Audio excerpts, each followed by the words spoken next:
Hello viewers, তোমাদের আজকের এই পার্ট 2 পর্বে সকলকে স্বাগত। আমরা পার্ট 1 পর্বে আলোচনা করেছি র্যাডিক্যাল, বিহেভিয়ারাল, হিউম্যানিস্টিক এবং ওয়েলফেয়ার স্কুল অফ জিওগ্রাফির বিভিন্ন বিষয়গুলো নিয়ে এবং তার সঙ্গে সঙ্গে গুরুত্বপূর্ণ 16টি কোশ্চেন নিয়ে। তো সে আজকের পর্বে আমরা আলোচনা করব 17 থেকে 33 নম্বর কোশ্চেন নিয়ে, যেগুলো আমাদের বিভিন্ন পরীক্ষায় এসেছে এবং আগামী পরীক্ষায় আসার জন্য গুরুত্বপূর্ণ।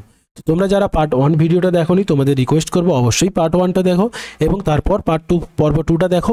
তাহলে তোমাদের বিষয়গুলো সম্বন্ধে অনেকটা ধারণা থাকবে এবং কেন প্রশ্নগুলোর উত্তর কোনটা হয়েছে সেটা সম্বন্ধে সুস্পষ্ট ধারণা তৈরি হবে। তো চলো আজকের পর্বে আমরা কোশ্চেন নাম্বার 17 থেকে আলোচনা করব। তো কোশ্চেন নাম্বার 17 কি বলেছে না, কোন ভূগোলবিদ আচরণবাদী ভূগোলে মানসচিত্র ধারণাটি প্রবর্তন করেছিলেন? নেট 2019-এ কোশ্চেনটা এসেছে।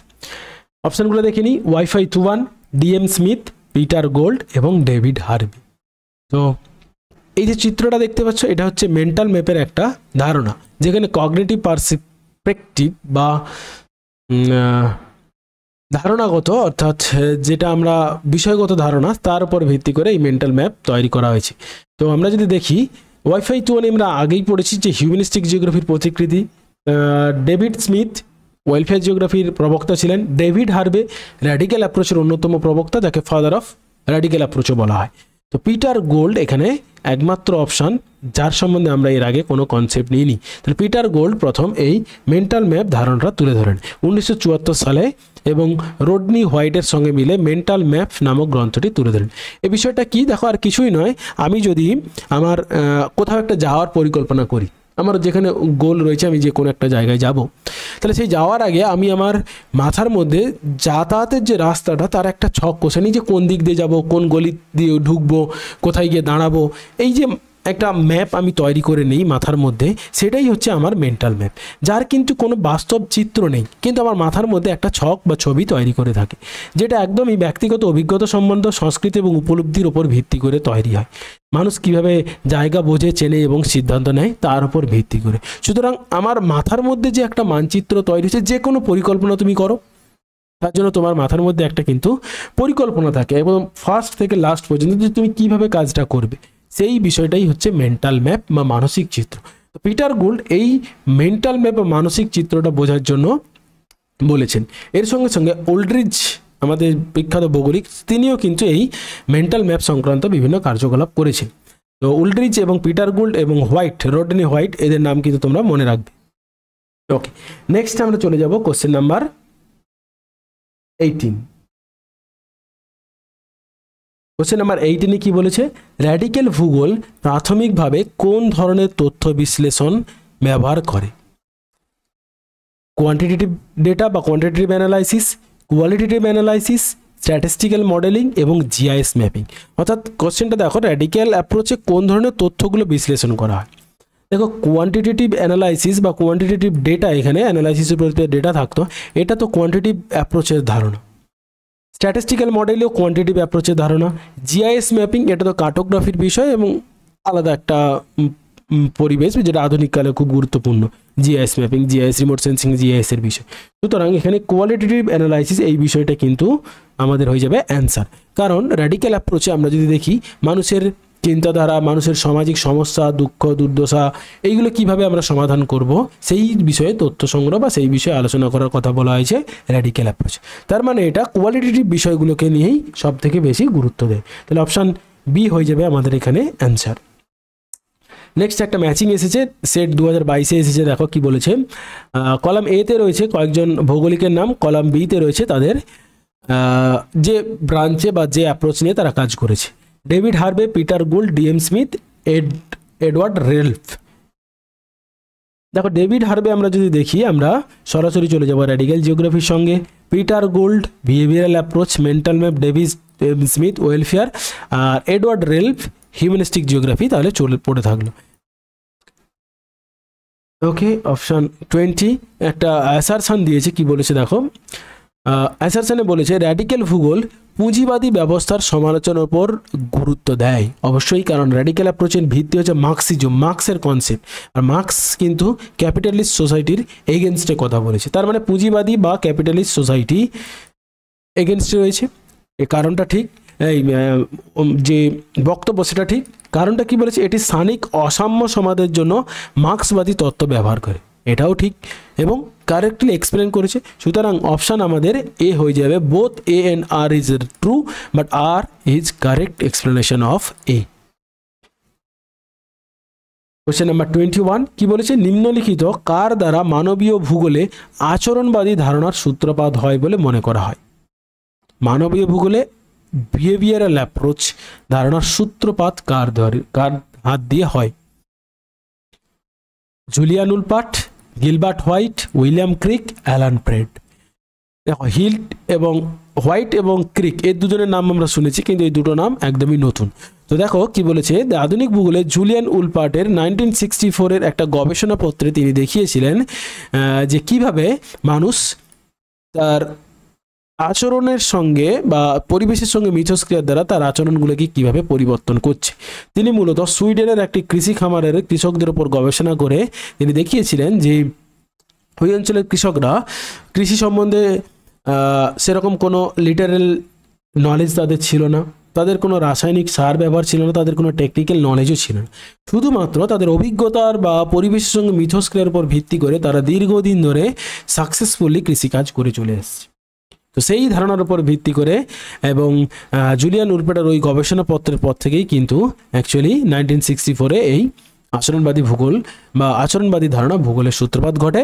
পরবর্তীকালে হোয়াইট, ক্রিক, অ্যালান প্রেড এরা সবাই ওই বিষয়টি নিয়ে আরও বিশদে কাজ করেছেন। তাহলে এখানে অ্যান্সার হয়ে গেল 21-এর 1, জুলিয়ান উলপার্ট। নেক্সট 22-তে কি বলেছে, র্যাডিক্যাল ভূগোলে সারপ্লাস ভ্যালু ধারণা আসে, অর্থাৎ surplus value in radical geography come from Weber, Karl Marx, David Harvey, DM Smith. তো কার্ল মার্কসের আমরা র্যাডিক্যাল অ্যাপ্রোচ পড়েছি, এই কার্ল মার্কসের মার্কসিট থিওরি যেখানে র্যাডিক্যাল অ্যাপ্রোচের যদি বেস হয় তাহলে কার্ল মার্কসই এখানে হয়ে যাবে। ওয়েবার তো আমরা ইন্ডাস্ট্রিয়াল লোকেশন থিওরির ক্ষেত্রে জানি, ডেভিড হার্ভে আর স্মিথ তো আমি অলরেডি আলোচনা করলাম। এখানে দেখো সারপ্লাস ভ্যালুটা কি, কার্ল মার্কসের ধারণায় মার্ক্সবাদী তত্ত্বের একটি মূল উপাদান যা পুঁজিবাদী অর্থনীতিতে শ্রমিকের শ্রম থেকে উৎপন্ন অতিরিক্ত মূল্যকে বোঝায়, যা পুঁজিপতি শ্রমিকের কাছ থেকে গ্রহণ করে। অর্থাৎ শ্রমিকরা শ্রম দিয়ে সারপ্লাস ভ্যালু বলতে প্রফিট, সোজা কথায় প্রফিট যদি আমরা বলি, সেই প্রফিটের কথাই বলেছে, যেটা কিন্তু শ্রমিকের কোনো কাজে লাগে, ওই প্রফিটটা সরাসরি যে ওই ইন্ডাস্ট্রির মালিক তার কাছে পৌঁছায়, এবং সেটাকেই তিনি বলেছিলেন সারপ্লাস ভ্যালু। এই যেমন উদাহরণ দিচ্ছি, ধরো কোনো একটা বস্তি এলাকার উন্নয়নের নামে উচ্ছেদ করে সেখানে শপিং মল বানালে আসলে উৎপাদক মানুষগুলোকে সরিয়ে মূল মালিক বা কর্পোরেট শ্রেণীর অনেক বেশি লাভ হয়, কারণ গরিব মানুষ সেখানে আর কাজ পায় না, তারা উদ্বাস্তু হয়ে যায়। নেক্সট 23-তে কি বলেছে, জিওগ্রাফি অফ ফিয়ার, ভূগোলে ভয় বা ভয়ের ভূগোল কোন স্কুলের অন্তর্গত? র্যাডিক্যাল, বিহেভিয়ারাল, হিউম্যানিস্টিক এবং ওয়েলফেয়ার। দেখো র্যাডিক্যাল, এটা তো বিষয়টা বোঝা যায় যে আমরা অনুভূতি, ভয় বলতে এখানে আমাদের অনুভূতির সঙ্গে সম্পর্কিত, আর অনুভূতি কোন কনসেপ্টের সঙ্গে রিলেটেড? ওয়েলফেয়ারের সঙ্গেও নিশ্চয়ই নয়, বিহেভিয়ারালের সঙ্গেও নয়, র্যাডিক্যালের সঙ্গেও নয়, হিউম্যানিস্টিক ধারণার সঙ্গে রিলেটেড। কারণ হিউম্যানিস্টিক ধারণায় আমরা কি বলি যে অভিজ্ঞতা বা আমাদের অনুভূতি কি, আমাদের উপলব্ধি কি, এই বিষয়টাকে জানতে চাই হিউম্যানিস্টিক জিওগ্রাফি। তাহলে অপশান সি হয়ে যাবে আমাদের এখানে অ্যান্সার। যেমন উদাহরণটা দেখে নাও, দেখো যেমন উদাহরণস্বরূপ একজন মহিলা যদি রাতের অন্ধকারে রাস্তায় হাঁটতে ভয় পান, সেই স্থান সম্পর্কে তার আচরণগত পরিবেশ বা তার এই যে বা দাঙ্গা প্রবণ এলাকা এড়িয়ে চলে, এটা তো আমাদের অনুভূতি যে ওই অঞ্চলে দাঙ্গা হচ্ছে, আমি ওই অংশে যাব না, তার মানে এটা ভয়ের। সুতরাং ভয়ের ধারণা হিউম্যানিস্টিক ধারণার সঙ্গে রিলেটেড। কোয়েশ্চেন নাম্বার 24, নিম্নলিখিত কোনটি স্থানিক বরাদ্দ মডেল বা লোকেশন অ্যালোকেশন? বরাদ্দ মানে কোন স্কিমে কত টাকা আমাদের জন্য বরাদ্দ করেছে বা কোন বিষয়গুলো আমাদের জন্য বরাদ্দ করেছে, সেটা কোন ধারণার সঙ্গে? Radical, welfare, behavioural, humanistic. তার মানে যখনই আমাদের সামাজিক বরাদ্দের কথা আসছে ওয়েলফেয়ার জিওগ্রাফির সঙ্গে রিলেটেড, কারণ ওয়েলফেয়ার জিওগ্রাফি সমাজের গরিব মানুষ বা প্রান্তিক মানুষদের জন্য কি বন্টন, কি তাদের অনুদান দেওয়া রয়েছে সেই বিষয়গুলো নিয়ে আলোচনা করে। তাহলে অপশান বি হয়ে গেল 24-এর। এই যে বলেছি, দেখো ওয়েলফেয়ার অ্যাপ্রোচের মূল লক্ষ্য হলো যে কে কোথায় কিভাবে কতটা সুযোগ সুবিধা পাচ্ছে এবং সামাজিক ও স্থানিক বৈষম্য কিভাবে কমানো যায়। তো ন্যায় বিচার বা ইকুইটি নিশ্চিত করতে বলা হয়েছে। তার মানে কি স্থানিক বরাদ্দ সরাসরি ওয়েলফেয়ার জিওগ্রাফির সঙ্গে রিলেটেড। কোশ্চেন নাম্বার 25, অনিয়ন্ত্রণবাদ বা অ্যানার্কিজম ধারণা নিম্নলিখিত কোন ভৌগোলিকের সঙ্গে যুক্ত? উইলিয়াম বাঙ্গে, ক্রোপটকিন, ডেভিড হার্ভে, রিচার্ড পিট। এখান থেকে এই ধরনের কোশ্চেনই কিন্তু আসে। বা কনসেপ্ট থেকে কোশ্চেন আসে, আমি সেই জন্য কনসেপ্টগুলো তোমাদের ক্লিয়ার করে দিচ্ছি। তো দেখো অ্যানার্কিজম কনসেপ্টটা কি সেটা আগে বোঝার চেষ্টা করো। এটি একটি রাজনৈতিক দৃষ্টিভঙ্গি যেখানে বলা হয় রাষ্ট্র, শাসন ব্যবস্থা, কেন্দ্রীয় নিয়ন্ত্রণ প্রাকৃতিক মানবিক সংগঠনের বিরুদ্ধে কাজ করে, বরং মানুষের পারস্পরিক সহযোগিতা ও সহমতের ভিত্তিতে সমাজ গঠন করা। অর্থাৎ অনিয়ন্ত্রণবাদ মানে তোমার বা সমাজের উপর কারো নিয়ন্ত্রণ থাকবে না, যেটা ক্যাপিটালিস্ট সোসাইটির অন্যতম একটা ড্রব্যাকস। ক্যাপিটালিস্ট সোসাইটি কী করতো, যে একজনের হাতে সমস্ত কিছু নিয়ন্ত্রণে থাকতো, ওই যে মালিক শ্রেণী, তাদের হাতে সমস্ত কিছু নিয়ন্ত্রণে থাকতো। তো অ্যানার্কিজম তার বিরুদ্ধে গিয়ে বললো যে না, মানুষের মানবিক সংগঠনে বা মানুষের যদি সামাজিক উন্নয়নের প্রয়োজন হয় তাহলে মানুষকে স্বাধীন করতে হবে, নিয়ন্ত্রণ রাখা চলবে না, এবং মানুষের উন্নয়ন কী হবে, পারস্পরিক সহযোগিতা ও সহমতের ভিত্তিতে। আমরা এই যে গ্রামাঞ্চলে দেখবে তোমরা বিভিন্ন ধরনের সমবায় সংগঠন দেখো, কৃষি সমবায় সংগঠন, এই সমবায় সংগঠন কিন্তু এই অ্যানার্কিজমের মূল বিষয়। অ্যানার্কিজমে বলেছিল যে সামাজিক উন্নয়ন করতে হলে ছোট ছোট সমবায় সংগঠন করবে, যেখানে প্রত্যেকটা সদস্য সমান গুরুত্ব পাবে এবং তার মাধ্যমেই সমাজের উন্নয়ন ঘটবে। পিটার ক্রোপটকিন এই ধারণার সঙ্গে যুক্ত আমাদের এই অ্যানার্কিজম ধারণা। তার একটা বিখ্যাত বই রয়েছে mutual aid, a factor of evolution 1902। এই গ্রন্থে তিনি প্রমাণ করেছিলেন এই অ্যানার্কিজম কি, যেখানে মূলত তিনি প্রাকৃতিক পরিবেশের সহযোগিতা, মানুষ ও প্রাণীর বেঁচে থাকার মূল চাবিকাঠি হিসেবে তুলে ধরেছিল সহযোগিতাকে। এনভায়রনমেন্টাল ডিটারিজমের বিরুদ্ধে ছিল, এবং যেটা ডারউইনের প্রতিযোগিতামূলক যে ধারণা, অর্থাৎ কম্পিটিশন, স্ট্রাগল ফর এক্সিস্টেন্সি, যে কোনো একটা জায়গায় তোমাকে দ্বন্দ্বে লিপ্ত হবে এবং যে জিতবে সেই বেঁচে থাকবে, সেই ধারণার সম্পূর্ণ বিপরীত ধারণা। ক্লিয়ার? তো ক্রোপটকিনের এই anarchism concept. Next question number 26-এ কি বলেছে দেখো, হিউম্যানিস্টিক ভূগোল স্থানের সাথে আবেগীয় সংযোগের উপর জোর দেয়। একটা অনুমান বা বক্তব্য। কারণ কি বলেছে, এটি ফেনোমেনোলজিক্যাল দর্শন থেকে উদ্ভূত। তো এই ফেনোমেনোলজিক্যাল দর্শন, এক্সিস্টেন্সিয়ালিজম, এগুলো আমরা পার্ট 1-এ আলোচনা করেছি। তো তোমরা অবশ্যই পার্ট 1টা দেখো, তাহলে এই বিষয়গুলো ক্লিয়ার হয়ে যাবে। তো এটা দুটোই কিন্তু পরস্পরকে এক্সপ্লেন করে। সুতরাং অপশান এ আমাদের এখানে অ্যান্সার হয়ে যাবে, এ এবং আর ইজ ট্রু এবং R is the correct explanation of A. Question number 27-এ কি বলেছে, নিম্নলিখিত কোনটি র্যাডিক্যাল ভূগোলের মূল বিষয় নয়? Power structure, gender equality, cognitive perception এবং সোশ্যাল ইনইকুয়ালিটি। পাওয়ার স্ট্রাকচার বলতে ক্ষমতার গঠন, এই যে ক্যাপিটালিস্ট সোসাইটি তার এগেনস্টে, তার মানে এটা তো র্যাডিক্যাল বিষয়ের একটা গুরুত্বপূর্ণ বিষয়। লিঙ্গ সাম্যতা, জেন্ডার ইকুয়ালিটি, এটাও তো তাদের মূল উদ্দেশ্য ছিল। জ্ঞানীয় উপলব্ধি, কগনিটিভ পারসেপশন, এই ধারণাটা কিন্তু ছিল না, কারণ পারসেপশন বা অনুভূত এই ধরনের কোনো কিছু বলেনি, তারা সরাসরি সমাধানের কথা বলেছে, সামাজিক অসাম্যতা বা সোশ্যাল ইনইকুয়ালিটির সমস্যার সমাধান। সুতরাং সি এখানে আমাদের হয়ে গেল অ্যান্সার, অন্যান্যগুলো কিন্তু নয়। এই কগনিটিভ পারসেপশন আমাদের বিহেভিয়ারাল জিওগ্রাফির অন্তর্গত। ওকে, কোশ্চেন নাম্বার 28-এ কি বলেছে দেখো, নিম্নলিখিত পরিবেশগুলিকে আচরণবাদী দৃষ্টিভঙ্গি অনুসারে ঊর্ধ্বক্রমে সাজাও। খুবই গুরুত্বপূর্ণ একটা কোশ্চেন, এবং আমাদের বিষয়গুলো একটু সম্বন্ধে জানতেও হবে। 1 সামাজিক পরিবেশ, 2 ইন্দ্রিয়গ্রাহ্য পরিবেশ, 3 আচরণগত পরিবেশ, 4 অনুভূত পরিবেশ, 5 কার্যকারী পরিবেশ। তো এটা বিহেভিয়ারাল এনভায়রনমেন্টের বিহেভিয়ারাল বা আচরণগত পরিবেশকে এই 5টি ভাগে ভাগ করা যায়। তো এই 5টি ভাগে আমরা যদি সাজাই ছোট থেকে বড় অনুসারে, আমরা এই ছবিটার মাধ্যমে বিষয়টা দেখি। দেখো, একদম প্রথমেই থাকে আমাদের আচরণগত পরিবেশ বা বিহেভিয়ারাল এনভায়রনমেন্ট, তারপরেই থাকে আমাদের অনুভূত পরিবেশ বা পারসিভ এনভায়রনমেন্ট, তারপরে থাকে আমাদের কার্যকারী বা অপারেশনাল পরিবেশ, তারপর থাকে সোশ্যাল বা সামাজিক পরিবেশ, এবং একদমই শেষে থাকে ফেনোমেনাল এনভায়রনমেন্ট। অর্থাৎ এই অঞ্চলটা সব থেকে বড়, অর্থাৎ ফেনোমেনাল এনভায়রনমেন্টের মধ্যেই কিন্তু বাকি সমস্ত বিষয়গুলো থাকে। আবার সামাজিক পরিবেশের মধ্যে অন্যান্য 3টে থাকে, শুধু ফেনোমেনাল এনভায়রনমেন্টটা বাইরে থাকে। এইভাবে আমাদের প্রত্যেকটা পরিবেশ থাকে। তো আমি একটা টেবিলের মাধ্যমে এই বিষয়গুলো বুঝিয়েছি, এবং একটা উদাহরণ দিয়ে যদি দেখি, দেখো, বিহেভিয়ারাল এনভায়রনমেন্ট, মনে করো তোমার ফ্যামিলি, আমার পরিবার, যেখানে আমি আমার মতবাদ বা আমি ফ্যামিলির আমার ডিসিশান আমার ফ্যামিলিকে বিভিন্নভাবে এফেক্ট করে, ভালো মন্দ সমস্ত কিছু আমি এখানে বিচার করি, সেটাই হচ্ছে আমার বিহেভিয়ারাল এনভায়রনমেন্ট, অর্থাৎ এখানে আমার গুরুত্ব সর্বাধিক। তারপরে দেখো মাই পাড়া, অর্থাৎ আমার যে পাড়াটা রয়েছে, আমি যেখানে আমার যে পাড়াতে আমি থাকি, সেই পাড়াতে আমার মতামত অনেক ক্ষেত্রে কার্যকরী হয়, কিন্তু সব ক্ষেত্রে হয় না। বা সবাই প্রত্যেকটা বিষয়ে কি আমি মত দিলে সবাই মেনে নেয়, তেমনটা নয়, কিন্তু আমার মতামত অনেক বেশি গ্রহণ করা হয় বা গ্রহণযোগ্য হয়। তো আমার পরিবারে যেমন কি সমস্ত ডিসিশনগুলো আমার দ্বারা পরিচালিত হতো, পাড়াতে কিন্তু সমস্ত ডিসিশনগুলো পরিচালিত হয় না, কিছু কিছু হয়, আবার সব কিছু কিছু হয়। ক্লিয়ার? তো সেই জন্য কতগুলো ফ্যামিলির থেকে একটু বড় হল।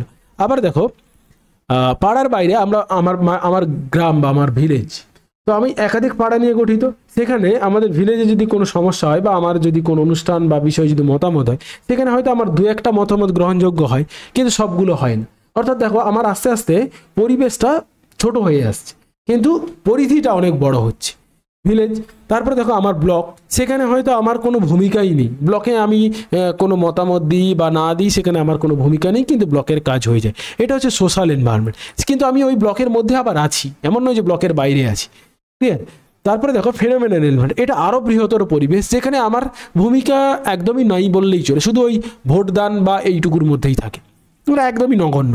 কিন্তু এই ফেনোমেনাল এনভায়রনমেন্টের মধ্যে আমরা কিন্তু থাকি, তার মানে এই নয় যে আমরা এর বাইরে আছি। সুতরাং এইভাবে তুমি যদি বিষয়টাকে মনে রাখো পরপর করে, তাহলে বিষয়টা আশা করি মনে থাকবে।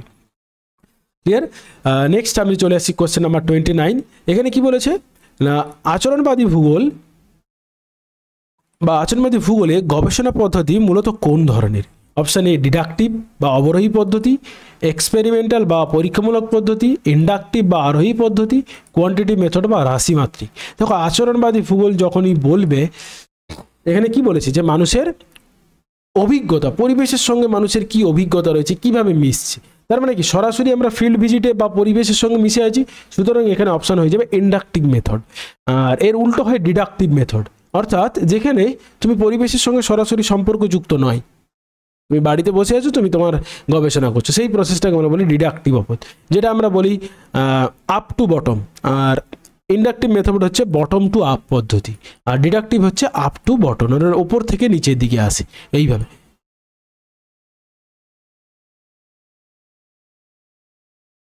এই তিনটেকে মিলে হয়তো একটা এরকম, আর বটম টু হলে এইখানে তিনটে থাকবে, তারপরে দুটো হবে, তারপর একটা হবে, এইরকম প্রসেস।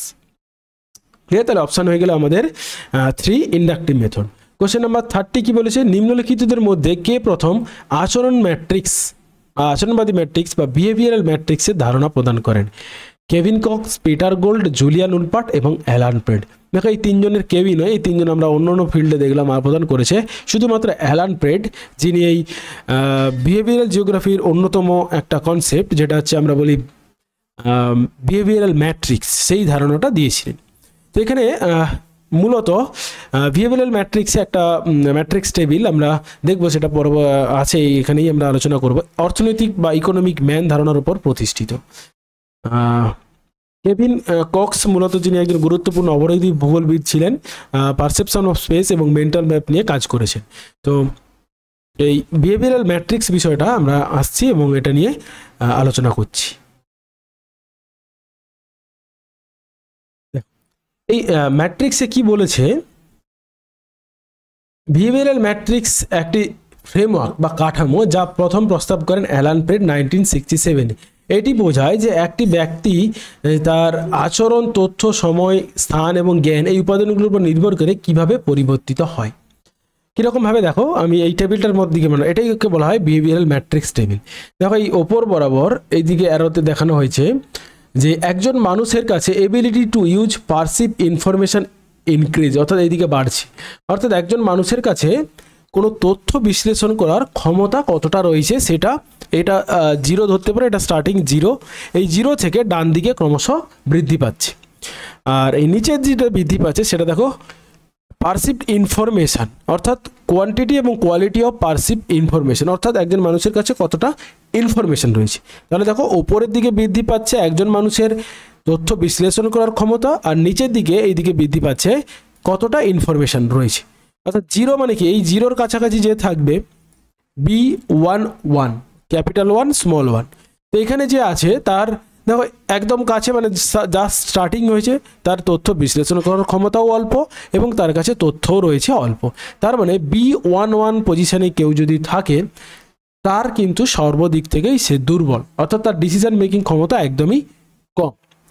আবার যদি এই B1N ক্যাপিটাল 1 এবং স্মল n, এই যে n আছে B1N, এই দিকে যদি কেউ অবস্থান করে, ধরলাম আমি এ ব্যক্তিটা এখানে অবস্থান করেছে, তাহলে কি হবে? দেখো n মানে এখানে ইনফিনিটিভ, অর্থাৎ এখানে তার কাছে ইনফরমেশন ইন্টারপ্রিট করার বা ব্যাখ্যা করার ক্ষমতা ইনফিনিটিভ এ ব্যক্তিটার, কিন্তু তার কাছে কি কম? ইনফরমেশনটা কম রয়েছে, অর্থাৎ তথ্যটা খুবই কম।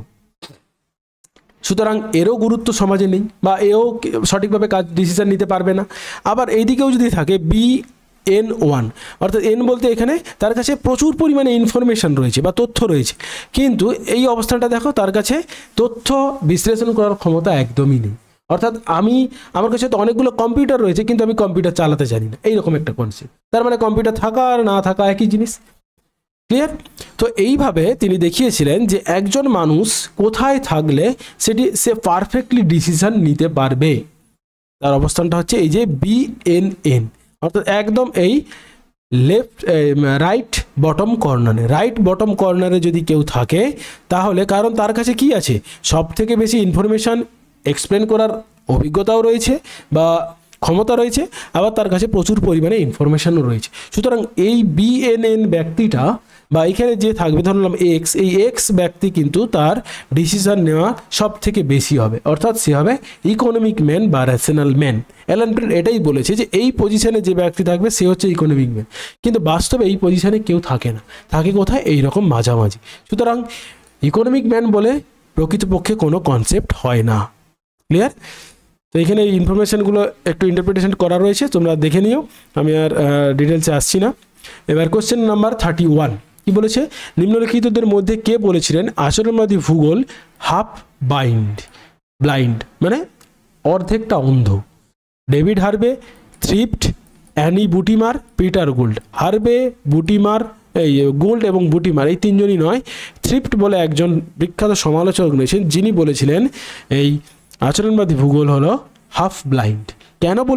কেন বলেছিলেন দেখো, আচরণবাদী ভূগোল মানুষের পারসেপশন, সিদ্ধান্ত নেওয়ার প্রক্রিয়া বিশ্লেষণ করে, কিন্তু এটি কখনোই প্রশ্ন তোলে না সামাজিক গঠন, ক্ষমতা, শ্রেণী বা রাজনৈতিক প্রেক্ষাপট।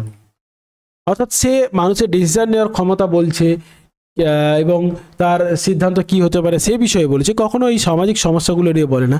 আরেকটা যেটা বড় বিষয় দেখো, আধা অন্ধ বিশ্লেষণ কারণ কি?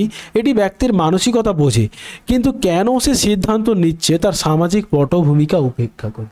অর্থাৎ আমি কোনো একটা পরিবেশে আমি কোনো একটা সিদ্ধান্ত নিলাম, কিন্তু কেন যে আমি এই সিদ্ধান্তটা নিলাম সেটার কারণ কিন্তু ব্যাখ্যা করে না কে? এই বিহেভিয়ারাল অ্যাপ্রোচ। তুমি শুধু কি সিদ্ধান্ত নিবে সেইটা বলে, কিন্তু কেন নিলাম সেটা এক্সপ্লেন করে না। এই কারণটা জানাটাই আসল। আমি কেন এই সিদ্ধান্তটা নিলাম সেটা না যদি জানি, তাহলে তো আমি তার সিদ্ধান্ত নেওয়ার কারণটা আমি বুঝতে পারবো না। তো সেই জন্য থ্রিফট কি বললেন যে এটা হাফ ব্লাইন্ড, অর্থাৎ অর্ধেকটা এক্সপ্লেন করেছে, ফুললি এক্সপ্লেন করেনি।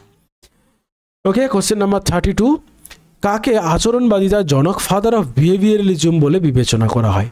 এ Julian Wolpert, B David Harvey, Kurt Lewin, Reginald Golledge. দেখো, আচরণবাদিতার জনক যদি তোমাকে এখানে ভূগোলে বলতো তাহলে জুলিয়ান উলপার্টকে তোমরা বলতে পারতে, কিন্তু যেহেতু এটা শুধুমাত্র ফাদার অফ বিহেভিয়ারাল জিওগ্রাফি বলেনি, কিন্তু ক্লিয়ার, আচরণবাদী ভূগোল বলেনি, আচরণবাদ বলেছে। তো সেই জন্য এড হয়ে গেল কে? কার্ট লুইন, মূলত একজন সাইকোলজিস্ট বা মনোবিজ্ঞানী, যিনি ফিল্ড থিওরি প্রদান করেছিলেন, তার জন্য তাকে ফাদার অফ বিহেভিয়ারালিজম বলা হয়। ক্লিয়ার? বিহেভিয়ারালিজম ইন জিওগ্রাফি আর বিহেভিয়ারালিজম বা আচরণবাদ দুটো কিন্তু এক জিনিস নয়। আচরণবাদ সাইকোলজির বিষয়, আচরণবাদ ভূগোলে তখন হলো ভূগোলের বিষয়। ক্লিয়ার? এবং লাস্ট কোশ্চেন নাম্বার 33 কি বলেছে? নিম্নলিখিত কোন বিষয়টি র্যাডিক্যাল ভূগোলের প্রেক্ষাপটের সাথে যুক্ত নয়? দেখো অপশনগুলো দিয়ে রয়েছে, ব্যাকগ্রাউন্ড দিয়েছে। এ ফোর্ডিজমের প্রভাব, বি ভিয়েতনামের যুদ্ধ, 3 শ্বেতাঙ্গ কৃষ্ণাঙ্গ দ্বন্দ্ব, সামাজিক বর্ণ বৈষম্য লিঙ্গভেদ, সামাজিক জীবনের দুঃখ দারিদ্রতা। আমরা যদি দেখি এই 5টা কনসেপ্টই কিন্তু র্যাডিক্যাল অ্যাপ্রোচের প্রেক্ষাপট। কারণ ফোর্ডিজম হচ্ছে আমেরিকার, আমরা হেনরি ফোর্ড গাড়ির নাম আমরা শুনেছি, ফোর্ড যে 4 হুইলারগুলো হয়, সেই ফোর্ড গাড়ির মালিক হচ্ছে হেনরি ফোর্ড। তো আমরা ফোর্ডিজমটা আসছি পরে। আর শ্বেতাঙ্গ কৃষ্ণাঙ্গ দ্বন্দ্ব এই সময় 1960-70s অনওয়ার্ডস ইউএসএতে কৃষ্ণবর্ণ অর্থাৎ কালো এবং সাদা চামড়ার মানুষের মধ্যে দ্বন্দ্ব এবং সামাজিক অসাম্যতাটা চরম পর্যায়ে নিয়ে যায়। বর্ণ বৈষম্য এবং লিঙ্গ ভেদাভেদ এবং সামাজিক দারিদ্রতা ও দুর্দশা, ওই সময় আরবান ঘেটো বলে একটা কনসেপ্ট আছে ইউএসএ, যেগুলোকে আমরা স্ল্যাম এরিয়া বলি, ইউএসএতে ওগুলোকে ঘেটো বলা হয়। তো সেই অংশগুলোতে মানুষের নানা রকম সামাজিক সমস্যায় জর্জরিত হয়ে পড়েছিল আমেরিকার সমাজ ব্যবস্থা। তো তারই প্রভাবে এই র্যাডিক্যাল অ্যাপ্রোচের উদ্ভূতি। ক্লিয়ার? তো লাস্ট এবং শেষ কোশ্চেনে এখানে শুধু জাস্ট আমি ফোর্ডিজম কনসেপ্টটা একটু আলোচনা করে দেবো। বিংশ শতকের হেনরি ফোর্ডের গাড়ি প্রস্তুত নিয়মকারী সংস্থা তার কিছু সিদ্ধান্ত শিল্প জগতে ব্যাপক পরিবর্তন নিয়েছে, তারই প্রভাবস্বরূপ এই ফোর্ডিজম, যেখানে তিনি কি করেছিলেন, দুটো, এক শ্রম বিভাজন করে দিয়েছিলেন, অর্থাৎ লেবার স্পেশালাইজেশন, অর্থাৎ যে শ্রমিক যে কাজটা করবে সে সারা জীবন সেটাই করবে। ফলে কি হলো, নির্দিষ্ট কাজে এক্সপার্ট অফ লেবার অনেক হয়ে গেল, ফলে উৎপাদন অনেক বেশি বৃদ্ধি পেল। আরেকটা জিনিস করলেন, শ্রমিকদের লেবারদের বেতন অনেকাংশে বাড়িয়ে দিলেন, ফলে তার কোম্পানিতে যারা কাজ করতো তারাই আবার তাদের বেতন দিয়ে ওই কোম্পানি থেকে গাড়ি কিনতে শুরু করলো। ফলে এই দুটো সিদ্ধান্ত, মানে ওই ফোর্ড কোম্পানিতে যারা কাজ করতো তাদের যে শ্রমিক ছিল সেই শ্রমিকরা মালিকের প্রতি অনেকাংশে নির্ভরশীল এবং দায়বদ্ধ হয়ে গেল। ফলে যে সামাজিক বা শ্রমিক সংগঠনগুলো ছিল সেগুলোর গুরুত্ব হারিয়ে যায়। এরকম একটা পরিবেশে মানে মালিক শ্রেণী পুরো শ্রমিক শ্রেণীকে কন্ট্রোল করতে শুরু করলো, যার প্রভাব কিন্তু ওই সময় সুফল হলেও পরবর্তী সময় অন্যান্য কোম্পানিগুলো যখন একই রকম প্রসেস শুরু করলো তখন সমাজ জীবনে শ্রমিকদের বিশেষ করে নানা রকম সমস্যার সৃষ্টি হলো। তারই প্রভাবস্বরূপ আমাদের এই র্যাডিক্যালিজম কনসেপ্ট এলো, এবং শ্রম এবং পুঁজির যে শোষণমূলক সম্পর্ক এইটা বুঝাতে এই ফোর্ডিজম কনসেপ্টটাও কিন্তু র্যাডিক্যালিজম অ্যাপ্রোচের একটা বেস হিসেবে বলতে পারো। ওকে, তাহলে আশা করি তোমরা আজকের এই পর্ব থেকে নতুন কিছু জানলে এবং অনেক না জানা প্রশ্নের উত্তর খুঁজে পেলে। যদি ভালো লেগে থাকে তাহলে অবশ্যই ভিডিওটা লাইক করো, বন্ধুদের মধ্যে শেয়ার করো এবং অবশ্যই অন্যান্য ভিডিওগুলো দেখতে থাকো। তো থ্যাংক ইউ সকলকে, সবাই ভালো থেকো, বাই।